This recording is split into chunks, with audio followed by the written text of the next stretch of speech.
Baik, bismillahirrahmanirrahim. Assalamualaikum warahmatullahi wabarakatuh. Yang terhormat, dosen pengampu mata kuliah Pendidikan Sosial Umar Yais SPD MPD. Pada kesempatan kali ini, kelompok kami akan menjelaskan materi tentang hakikat pendidikan sosial budaya. Dan di kelompok kami beranggotakan Nindi Afisa, Nindiara Aftika Salfarani, Nala Putri Laila Tushifa, Nuraini Apriani, dan saya sendiri Rahmadina Zahra. Dan materi pertama akan saya jelaskan sendiri. Budayaan di bahasa Sanskerta yaitu budaya yang merupakan bentuk jamak dari budi diartikan sebagai hal-hal yang berkaitan dengan budi dan akal manusia. Bentuk lain dari kata budaya adalah kultur yang berasal dari bahasa Inggris yaitu culture dan bahasa Latin cultura. Dalam bahasa Inggris, kebudayaan atau culture is a word for the way of life of groups of people, meaning the way they do things. Lalu materi selanjutnya akan disampaikan oleh Nindiara Aftika Salfarani. Untuk Nindiara, waktu dan tempat dipersilakan.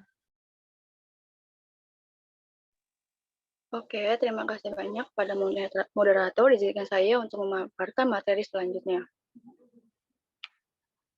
Next. Budaya menurut para ahli, yang pertama, menurut Andreas Epping, kebudayaan mengandung keseluruhan pengertian norma pengetahuan serta keseluruhan struktur-struktur sosial, religius, dan lain-lain. Tambahan lagi segala pernyataan intelektual dan artistik yang menjadi ciri khas suatu masyarakat.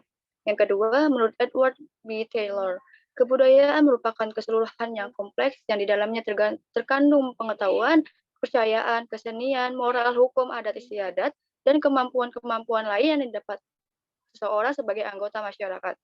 Next.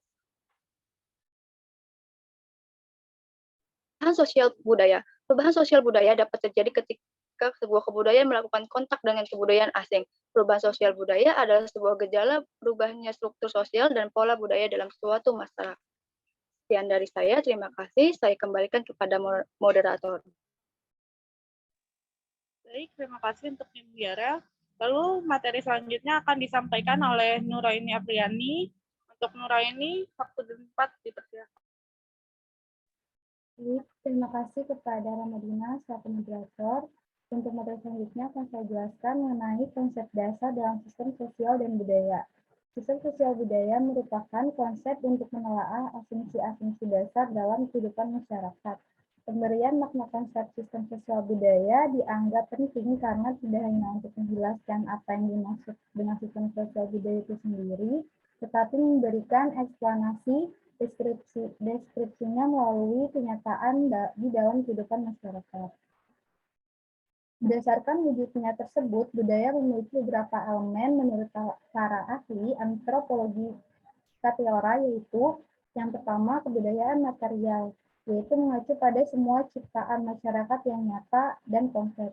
Yang termasuk dalam kebudayaan material ini adalah temuan-temuan yang dihasilkan dari suatu penggalian arkeologi, seperti makhluk tanah liat, perhiasan, senjata, dan seterusnya. Lalu yang kedua, kebudayaan non-material, yaitu ciptaan-ciptaan abstrak yang diwariskan dari generasi ke generasi, misalnya seperti dongeng, cerita rakyat, dan lagu atau tarian tradisional. Yang ketiga, lembaga sosial, yaitu lembaga sosial dan pendidikan memberikan peran yang banyak dalam konteks berhubungan dan komunikasi di alam masyarakat. Sistem sosial yang terbentuk dalam suatu negara akan menjadi dasar dan konsep yang berlaku pada tatanan sosial masyarakat. Sekian dari saya, terima kasih, dikembalikan kepada moderator. Terima kasih kepada Nuraini atas pemaparannya. Lalu materi selanjutnya akan disampaikan oleh Nindi Afisa. Kepada Nindi, waktu dan tempat. Ya, terima kasih moderator atas kesempatannya. Selanjutnya saya akan menjelaskan tentang komponen kebudayaan. Yang keempat itu sistem kepercayaan. Bagaimana masyarakat mengembangkan dan membangun sistem kepercayaan atau keyakinan terhadap sesuatu. Sistem keyakinan ini akan mempengaruhi dalam bagaimana memandang hidup dan kehidupan, cara mereka berkonsumsi sampai dengan cara bagaimana berkomunikasi. Yang kelima, estetika berhubungan dengan seni dan kesenian, musik, cerita dongeng, hikayat, drama, dan tari-tarian yang berlaku dan berkembang dalam masyarakat seperti di Indonesia. Setiap masyarakat yang memiliki nilai estetika ini perlu dipahami dalam segala peran, agar pesan yang kita sampaikan dapat tercapai tujuan dan efektif. Yang keenam, itu ada bahasa, alat pengantar dalam berkomunikasi. Bahasa untuk setiap wilayah, bagian, dan negara memiliki perbedaan yang sangat kompleks. Bahasa memiliki sifat unik dan kompleks yang hanya dapat dimengerti oleh pengguna bahasa tersebut. Jadi, keunikan dan komplekan dan dipahami agar komunikasi lebih baik dan efektif dengan memperoleh nilai empati dan simpati dari orang lain. Next slide. Yang seterusnya yaitu sistem sosial. Menurut Talcott Parsons ada 4 syarat fungsional yang agar sistem sosial bertahan, yaitu yang pertama, adaptation atau adaptasi atau penyesuaian. Sistem sosial harus mampu menyesuaikan diri dengan lingkungan yang dihadapi. Yang kedua, goal attainment atau pencapaian tujuan yang diharapkan. Tujuan individu harus menyesuaikan dengan tujuan sosial yang lebih besar agar tidak bertentangan dengan tujuan-tujuan lingkungan sosial.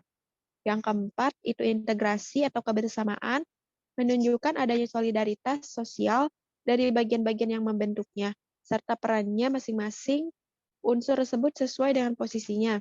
Yang keempat, pemeliharaan pola laten, sebagai pemeliharaan pola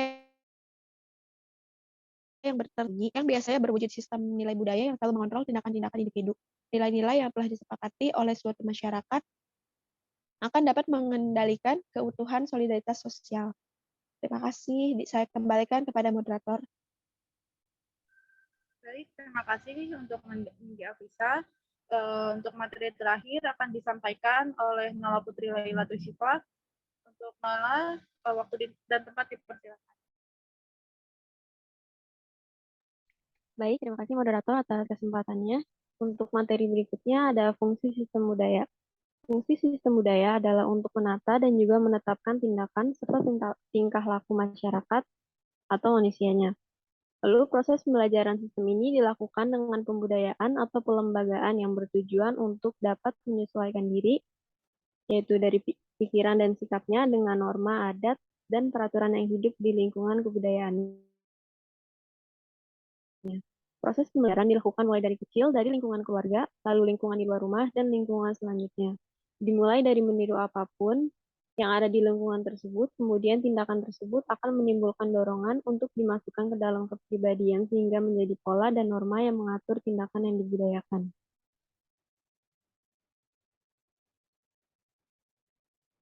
Lalu negara juga sangat memperhatikan kebudayaan, terbukti dalam Konstitusi Indonesia dalam Undang-Undang Dasar 1945 Pasal 32 yang berbunyi, Ayat 1, negara memajukan kebudayaan nasional Indonesia di tengah peradaban dunia dengan menjamin kebebasan masyarakat dalam memelihara dan mengembangkan nilai-nilai budayanya.